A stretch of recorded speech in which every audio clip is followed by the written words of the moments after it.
자, 이카보드 네 번째 이야기 고요한 집.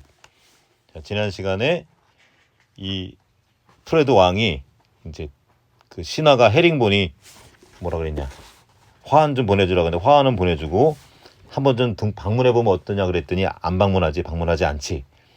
그러면서 그래도 어쨌든 한 사람은 계속 살아야지. 그러고 그냥 자버렸어. 자, 이번에 네 번째 장 고요한 집. 도브테일 부인은 대대로 왕실 하인들이 안치된 성한 묘지에 묻혔다. 데이지와 그 아버지는 손을 맞잡고 서서 한참 동안 무덤을 내려다보았다. 버트는 눈물을 흘리는 엄마와 엄숙한 얼굴의 아빠에게 이끌려 천천히 그곳을 떠나면서 자꾸만 데이지를 돌아보았다. 가장 친한 친구에게 무슨 말이라도 해주고 싶었지만 너무나도 어마어마하고 무시무시한 일이라 입이 떨어지지 않았다. 자신이 엄마가 차갑고 단단한 땅 속으로 영원히 사라져버린다면 어떤 기분일지 상상하기도 힘들었다. 친구들이 모두 떠나고 나자 도브테일 씨는 아내 묘비 앞에서 왕이 보낸 보라색 화환을 치우고 그날 아침 데이지가 꺾어온 작은 눈풀꽃 다발을 그 자리에 놓았다. 그런데 아버지와 딸은 천천히 집으로 걸어갔다. 하지만 그 집은 결코 예전과 똑같지 않으리라는 것을 두 사람은 알고 있었다.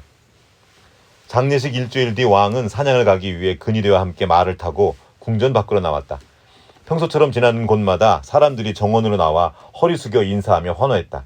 담례로 고개를 까딱이고 손을 흔들어주던 왕은 정원이 비어있는 어느 집을 발견했다. 창문과 현관에는 검은 커튼이 드려져 있었다. 저 집에 누가 살지? 그가 비미시 대장이 물었다. 저긴 도브테일의 집입니다, 폐하. 비미시가 대꾸했다. 도브테일이라. 왕은 얼굴을 찌푸리며 다시 물었다. 내가 아는 이름 같은데. 그렇습니다, 폐하. 도브테일 씨는 왕의 폐하의 목수이고 그 부인은 폐하의 수석 재봉사입니다. 지금은 아니지만. 비미시 대장이 대답했다. 아, 그래. 기억나는군. 프레드 왕이 황급히 대꾸했다.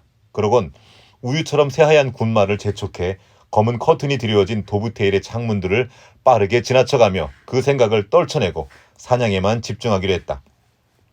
그러나 그 뒤로 왕은 말을 타고 나올 때마다 도브테일의 집의 텅 빈 정원과 검은 커튼이 드리워진 문에서 눈을 뗄 수가 없었다. 그럴 때마다 자수정 단추로 움켜쥔 채 죽은 재봉사의 모습이 떠오르곤 했다. 더는 견딜 수 없는 지경에 이르자 결국 그는 수석 고문을 불렀다. 그러곤 이 노인에게 눈길을 주지 않고 말했다. 헤링본, 사냥터로 가다 보면 모퉁이에 집이 한 채 있잖아요. 그 큼지막한 정원이 있는 좋은 집인데. 도브테일 집 말씀이십니까, 폐하? 그러자 프레드 왕은 짐짓 태연하게 물었다. 아, 거기가 그 사람 집이에요? 그게 식구도 적은데 집이 너무 크다는 생각이 들어서 말입니다. 식구가 둘뿐이라고 하는 것 같던데. 그렇습니다, 폐하. 둘뿐입니다. 그 집 어미가... 프레드는 큰 소리로 그의 말을 잘랐다. 헤링본, 겨우 둘뿐인 가족이 그렇게 크고 좋은 집을 쓰는 건 좀 불공평한 것 같아요. 대여섯 명쯤 되는 가족도 있잖아요. 그런 가족은 좀 더 큰 집을 쓰게 해줘도 좋을 텐데. 도브테일 가족을 다른 집으로 옮기길 원하십니까, 폐하? 그러면 좋을 것 같아요. 프레드 왕은 자신의 공단 신발 끝에 흥미로운 무언가가 있기라도 한 듯 시선을 고정한 채 대답했다. 수석 고문은 깊이 허르쓰게 인사하며 말했다. 잘 알겠습니다, 폐하. 그럼 좀 더 넓은 집을 원하는 로치 가족을 그 집으로 보내고 도브테일 가족은 로치 가족의 집으로 보내지요. 그 집이 정확히 어디예요? 묻는 왕의 목소리에 초조함이 묻어났다. 그 검은 커튼이 궁전에 더욱 가까워지지 않을까 걱정한 탓이었다. 수석 고문이 대답했다. 성한 가장절이 있습니다. 묘지와 아주 가까운. 그럼 괜찮겠네요. 프레드 왕은 그의 말을 자르며 벌떡 자리에서 일어났다. 자세한 얘기는 됐어요. 그냥 그렇게 하세요. 헤링본이 잘 알아서 해줄 거라 믿을게요. 그렇게 해서 데이지와 그 아버지는 버트의 아버지처럼 근위대의 일원인 로치 부관 가족과 집을 바꾸라는 명을 받았다. 그 뒤 프레드 왕이 다시 말을 타고 나갔을 때에는 문이 들어져 있던 검은 커튼이 사라지고 없었다. 버트 비미씨에게 처음 뚱버트라는 별명을 지어준 로치 가문의 건장한 사형제는 정원으로 달려나와 펄쩍펄쩍 뛰고 환호하며 코르누코피아 국기를 흔들었다. 프레드 왕은 환하게 웃으며 소년들에게 손을 흔들어 주었다. 몇 주가 지나자 프레드 왕은 도브테일 가족을 까맣게 잊고 다시 행복한 삶으로 돌아갔다. 5장 데이지 도브테일. 도브테일 부인의 충격적인 죽음 이후 몇 달 사이에 왕의 부하들은 두 무리로 나뉘었다. 한 무리는 그녀가 죽은 것이 프레드 왕 때문이라고 수군거리는 이들이었다. 또 한 무리는 그것이 오해라고, 왕은 도브테일 부인이 얼마나 아픈지 모르고 옷을 마무리하라는 명을 내린 것이라고 믿었다. 왕의 제빵사인 비미씨 부인은 두 번째 무리에 속했다.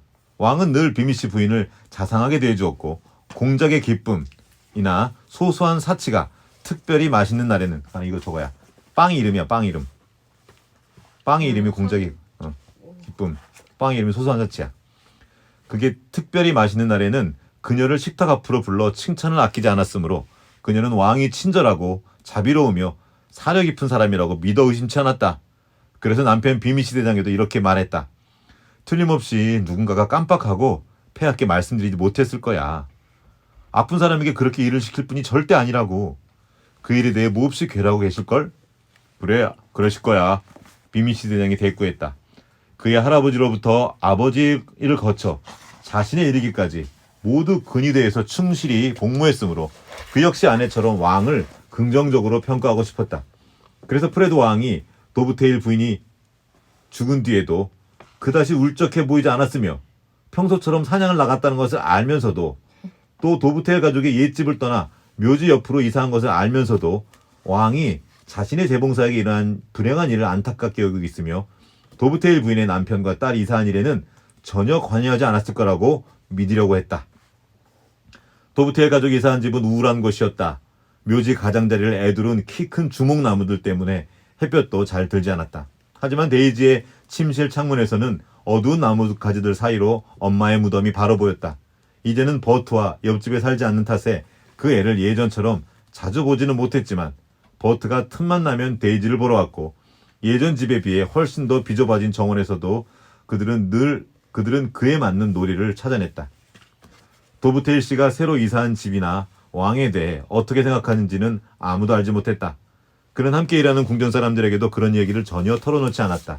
그저 묵묵히 자기 일을 하며 데이지를 뒷바라지할 돈을 벌고 엄마 잃은 딸을 어떻게든 잘 키우려 노력할 뿐이었다. 아버지의 목공일을 거두는 것을 좋아하는 데이지는 작업복을 입고 있을 때가 가장 행복했다.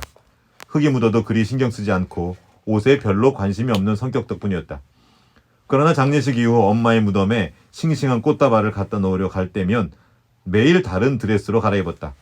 생전에 도브테일 부인은 늘 딸이 작은 숙녀처럼 보이게 하려고 애썼고, 그래서 딸에게 아름다운 드레스를 많이 만들어 주었다.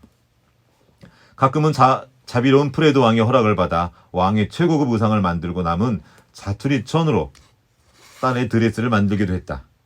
그렇게 일주일이 가고 한 달이 흐르고 1년이 지나자 엄마가 만들어준 옷들이 너무 작아져서 입을 수 없게 되었지만 데이지는 그 옷들을 옷장에 고이 넣어두었다. 사람들은 데이지가 겪은 일들을 다 잊은 듯했다. 혹은 데이지의 엄마가 없다는 사실에 익숙해진 것 같기도 했다. 그래서 데이지도 그저 익숙해진 척했다. 겉으로 보기에 데이지의 삶은 정상으로 돌아온 듯했다. 목공소에서 아버지를 돕고 학교 숙제를 하고 절친한 친구 버트와 함께 노는 그런 삶. 하지만 두 아이는 데이지의 엄마나 왕에 대해선 이야기하지 않았다. 하지만 매일 밤 데이지는 저 멀리 달빛에 반짝거리는 하얀 묘비를 하염없이 바라보다 잠이 들곤 했다. 자, 오늘 여기까지